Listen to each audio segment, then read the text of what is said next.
Hello everyone, कैसे हैं आप सभी। आई होप बहुत अच्छे होंगे और बहुत ही अच्छी चल रही होगी आप लोगों की पढ़ाई। तो हम लोग आने वाले एलटी ग्रेड के लिए,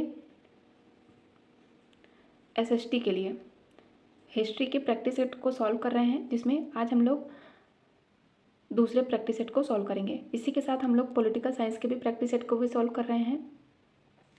और ये सिर्फ एलटी के लिए ही नहीं, टीजीटी और पीजीटी इन दोनों के लिए भी उतना ही महत्वपूर्ण होगा। और साथ ही ये जो एलटी में जनरल पेपर आता है जीएस, उसके लिए भी ये महत्वपूर्ण होगा, क्योंकि वहाँ पे भी हिस्ट्री के क्वेश्चन आपको देखने को मिलेंगे। तो इसमें पहला क्वेश्चन कह रहा है कि मध्य पाषाणिक संदर्भ में जो वन्य धान है, इसका प्रमाण कहाँ से मिलता है। तो ये मिलता है चौपानी मांडो से, और इसे खोजने का श्रेय दिया जाता है 1967 में किसको, बीडी मिश्र को। नेक्स्ट है भारत में प्रथम पूरा पाषाणिक उपकरण की खोज करने वाले रॉबर्ट जो ब्रूस फूट थे, वो क्या थे। तो वो एक भूगर्भ वैज्ञानिक थे। नेक्स्ट है सिंधु घाटी सभ्यता की विकसित अवस्था में निम्नलिखित में से किस स्थल से घरों में कुएं के अवशेष मिले हैं। तो ये मिले हैं मोहनजोदड़ो से। नेक्स्ट है हड़प्पा कालीन ताम्र रथ प्राप्त हुआ है कहाँ से। तो ये हुआ है दैमाबाद से, जो कि महाराष्ट्र में है। यदि हम वाक्यों की बात करें तो कुनाल कहाँ पे है, ये है हरियाणा में। और यह किस नदी के किनारे है, ये है सरस्वती नदी के किनारे।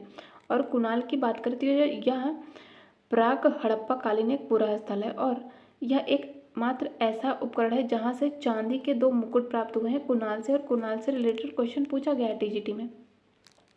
नेक्स्ट है बनावली भी हरियाणा में है, और यहाँ से प्राप्त हुआ है बनावली खिलौना, हल का खिलौना प्राप्त हुआ है, ठीक है। और राखी कड़ी की बात करें तो ये भी हरियाणा में है।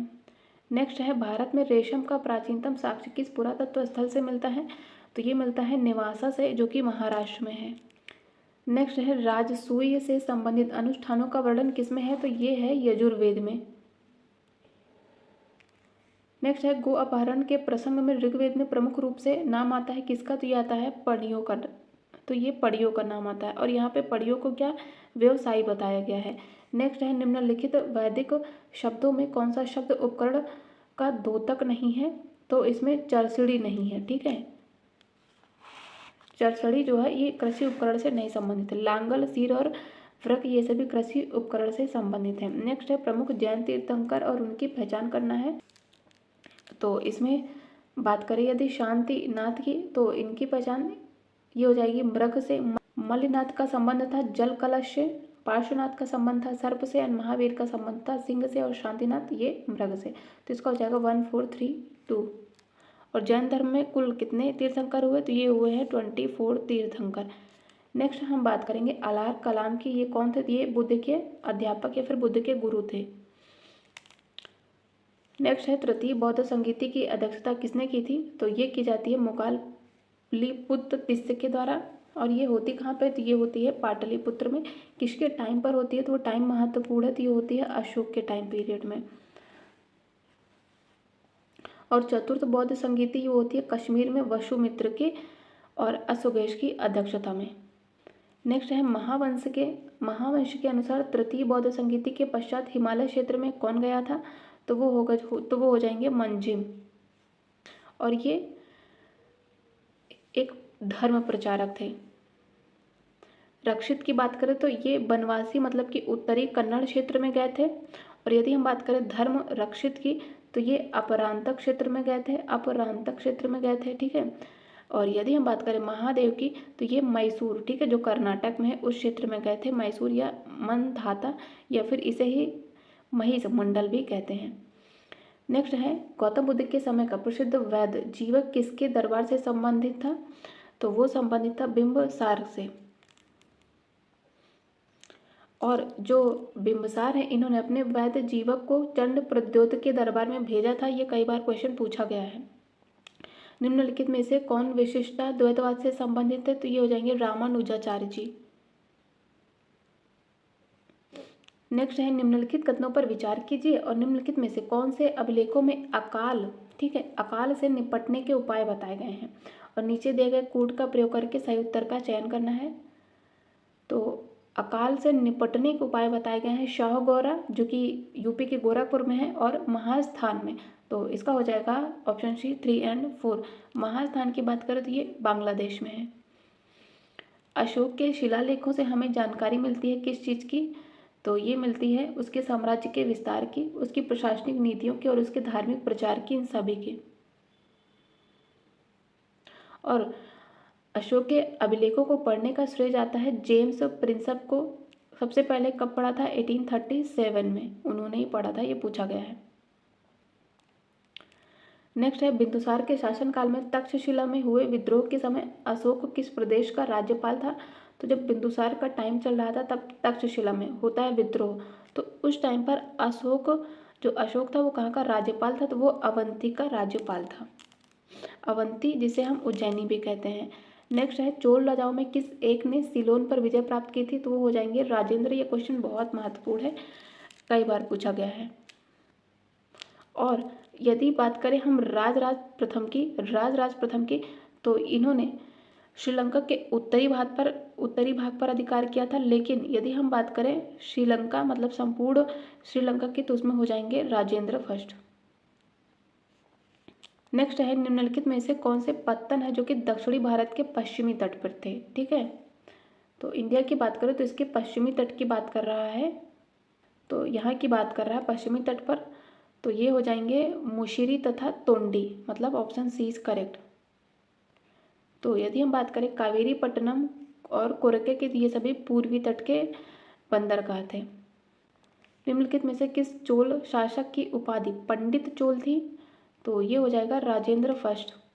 राजेंद्र चोल फर्स्ट की बात करें तो ये राज फर्स्ट का पुत्र था, इसका पुत्र था राजेंद्र फर्स्ट। ठीक है, और इसकी उपाधियां बहुत महत्वपूर्ण है, जैसे कि गंगई कोंड चोलपुरम। ठीक है, इसने उत्तरी गंगा तक विजय प्राप्त करी थी, इसलिए इसने उपाधि धारण करी थी गंगई कोंड चोल।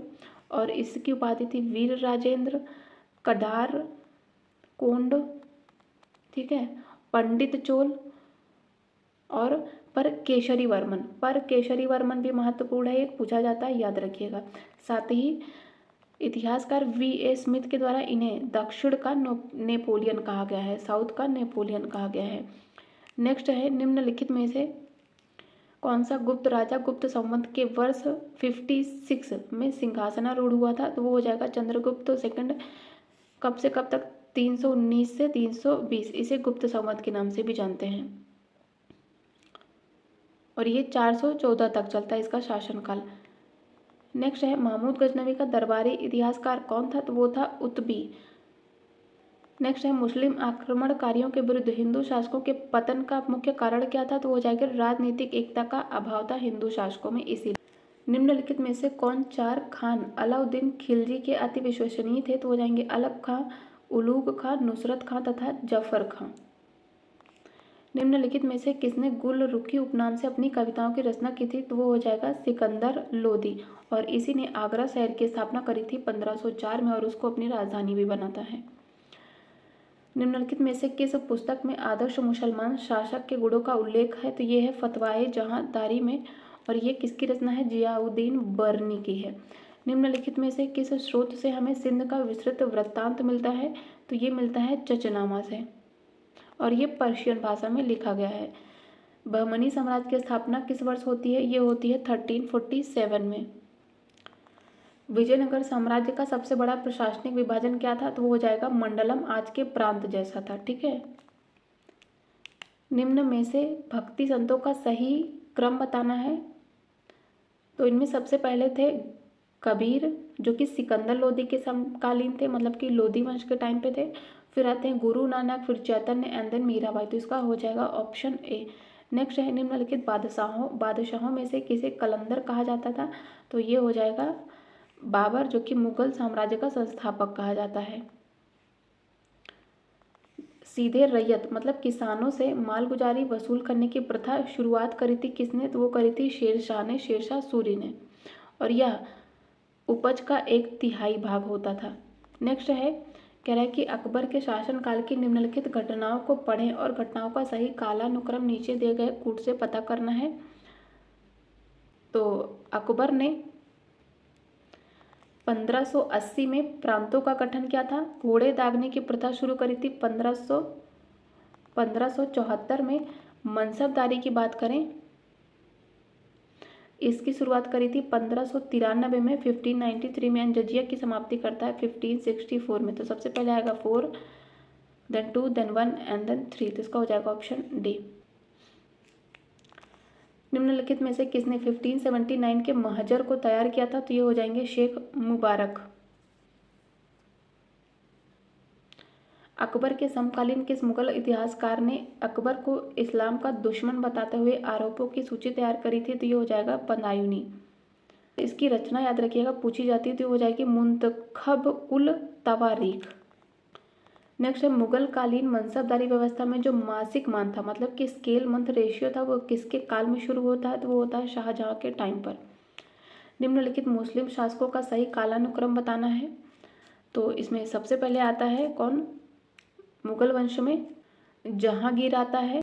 तो इसमें सबसे पहले आएगा ऑप्शन 3, जो कि सिर्फ एक ही ऑप्शन में है, ऑप्शन सी। तो इसमें सबसे पहले आएगा जहांगीर, फिर आता है मोहम्मद शाह। टाइम पीरियड क्या से कब तक था? 1719 से लेकर 1748 में, जब अहमद शाह अब्दाली का आक्रमण होता है। फिर उसके बाद इसी के बाद अहमद शाह अब्दाली आक्रमण करता है और सबसे लास्ट में आता है बहादुर शाह। निम्नलिखित में से कौन एक जहांगीरी चित्रकार था? तो ये हो जाएगा अबुल हसन।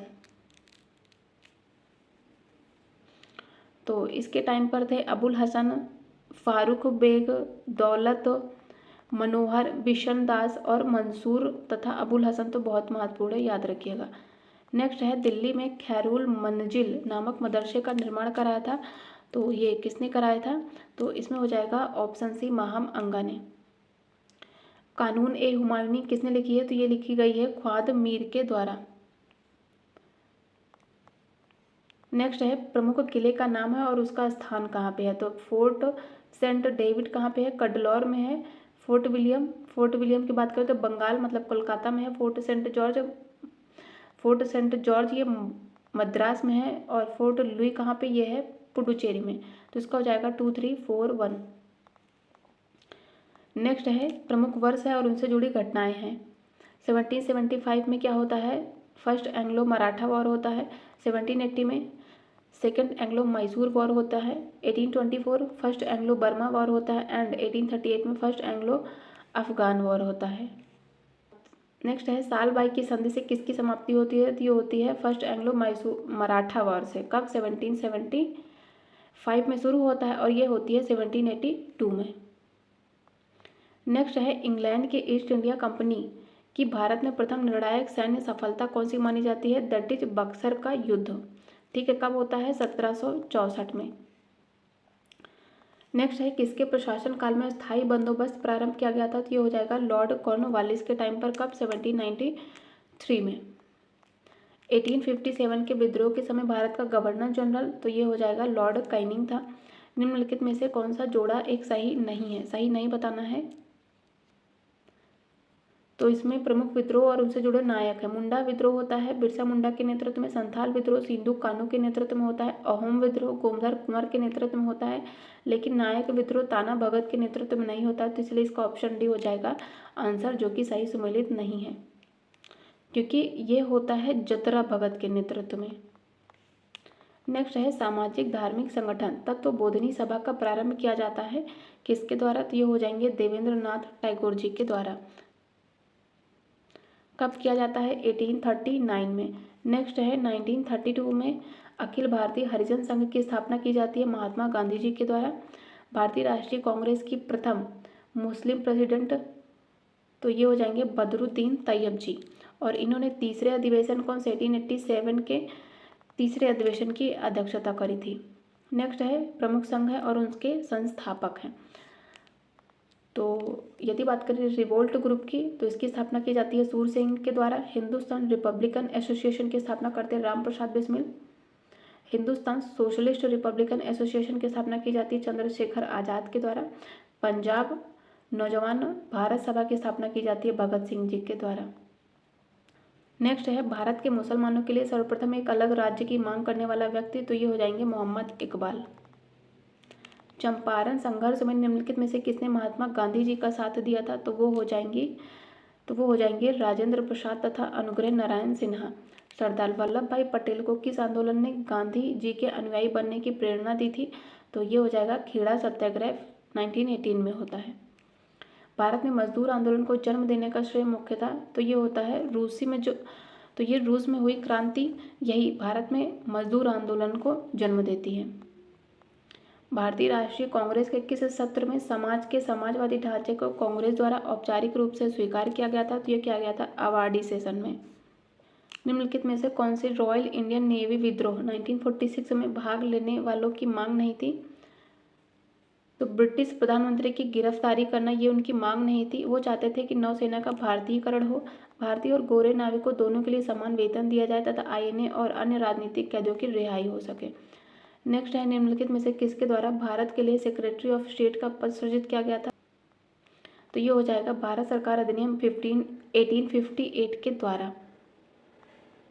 नेक्स्ट है निम्नलिखित घटनाएं हैं उनको कालक्रम में लगाना है। तो इसमें सबसे पहले आता है CR फॉर्मूला कब? 1944 में। कैबिनेट मिशन आता है मार्च 1946 में। गांधी जिन्ना वार्ता होती है सितंबर 1944 में। और वेवल प्लान आता है कब? जून 1945 में।